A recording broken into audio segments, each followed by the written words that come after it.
रोहित को बुद्धि शिखाई चिकी। चिकी एमती कहते कि तो राम कोठू दूरे ना तोर मुझे अवस्था करी तू निज मुहर आईना को देखले भी चिन्ह भी पारबुनि।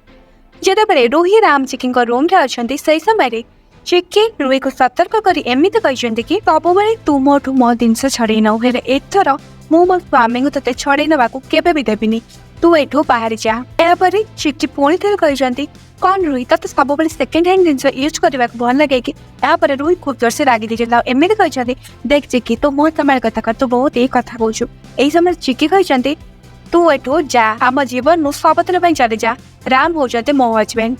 यापर जितेबाला रोहित को से धक्का दे घर बाहर कर धक्का दे रूम रू बाहर कर देते राम चिकी को सिया बोली भाभी आ पछ कथा सब मन पकई तेरे आपण मन को कौन लगुच केवे जानवे राम सब सत कथा आपणकर कौन मतामत आमको कमेंट माध्यम निश्चय जनातु।